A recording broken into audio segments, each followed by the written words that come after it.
As a nation, we continue to experience the consequence of three distinct but closely related challenges. One is a financial crisis, born of reckless speculation that threatened to choke off lending to families and to businesses. And this crisis, in turn, led to the deepest recession we've known in generations, costing millions of Americans their jobs and their homes, closing thousands of businesses, and devastating main streets across the country. And over the past 2 years, this downturn has aggravated an already severe fiscal crisis, brought on by decades of bad habits in Washington. As a result, the day I walked into this door, the Oval Office, the deficit stood at $1.3 trillion, with projected deficits of $8 trillion over the next 10 years. Partly this was caused by the recession, which meant the government was taking in less while demand for assistance for those who had lost their jobs was far greater. Another contributor to our deficit has been the rising costs of health care. Each year, more tax dollars are devoted to Medicare and to Medicaid.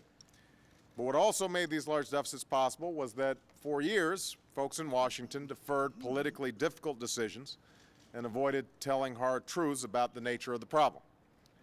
The fact is, it's always easier when you're in public life to share the good news, to tell people what they want to hear instead of what they need to know. And as the gentleman behind me, Alan Simpson and Erskine Bowles, can attest, this has been the norm around Washington for a very long time when it comes to our finances. Now, over the past year, we've had to take emergency measures to prevent the recession from becoming another depression. And at a time when millions of people are out of work, we'll continue to do what it takes to spur job creation while investing in a new foundation for lasting economic growth. But the emergency measures have added about $1 trillion to the deficit over the next 10 years. As a result, even as we take these necessary steps in the short term, we have an obligation to future generations to address our long-term structural deficits, which threaten to hobble our economy and leave our children and grandchildren with a mountain of debt. And that's why I asked Congress to restore the pay-as-you-go rule. This rule says that Congress can't spend a dollar on a new tax cut or entitlement program unless it saves a dollar elsewhere. It's what helped lead to the balanced budgets of the 1990s. In fact, it was only by abandoning pay-as-you-go that record surpluses turned into record deficits during the course of a decade. Next, we've been scouring the budget, line by line, identifying more than $20 billion in savings this year alone. We've cut or eliminated scores of outmoded or ineffective programs and begun to reform our bloated contracting system. We've also successfully challenged the custom in Congress of courting favored contractors by approving weapon systems the Pentagon itself said that it doesn't want or need. Because in these hard times, we have to save where we can afford so that we can pay for what we need, the same way families do. Finally, I've proposed a freeze in government spending for 3 years. This won't affect benefits through Medicare, Medicaid, or Social Security, and it will not affect national security, including benefits for veterans, but it will affect all other discretionary spending. My budget ends loopholes and tax giveaways for oil and gas companies and for the wealthiest 2% of Americans because we just can't afford them. And I kept my promise to pass a health reform bill without adding a dime to the deficit. In fact, by attacking waste and fraud and promoting better care, reform is expected to bring down our deficits by more than $1 trillion over the next 2 decades. But all these steps, while significant, are simply not enough. For even as we rein in waste and ask that Congress account for every dollar it spends, this alone will not make up for the years in which those in Washington refused to make hard choices and live within their means. And it will not make up for the chronic failure to level with the American people about the cost of the services that they value. This is going to require people of both parties to come together and take a hard look at the growing gap between what the government spends and what the government raises in revenue. And it will require that we put politics aside, that we think more about the next generation than the next election. There's simply no other way to do it. That's why I appointed the National Commission on Fiscal Responsibility and Reform, based on a proposal originally presented by a bipartisan group of senators. and today the Commission will have its first official meeting.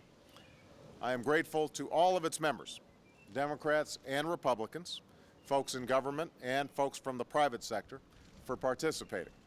I especially want to thank Erskine Bowles and Alan Simpson for chairing the Commission.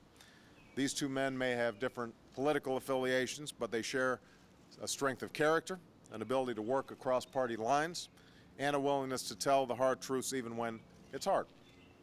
These qualities will be essential, as will the courage they've already shown by taking on this assignment. Now, I've said that it's important that we not restrict the review or the recommendations that this commission comes up with in any way.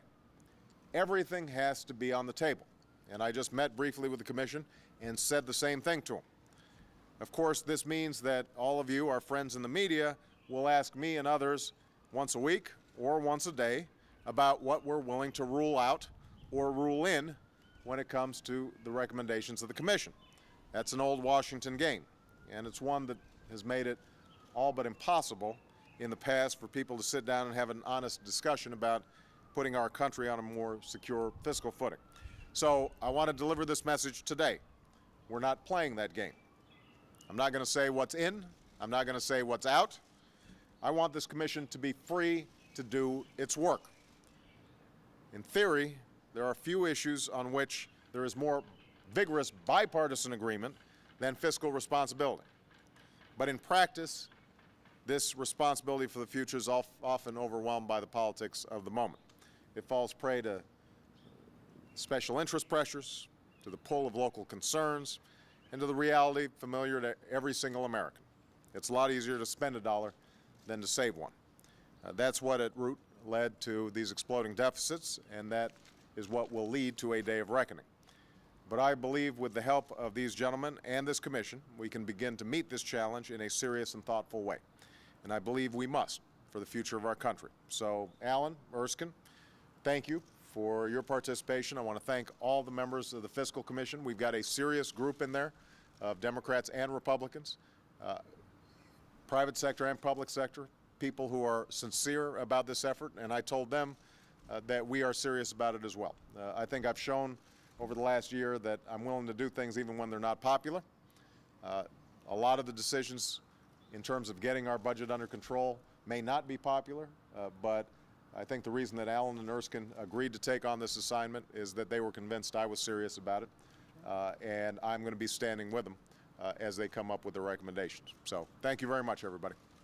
Thank you, Mr. President. Thank you. Thank you.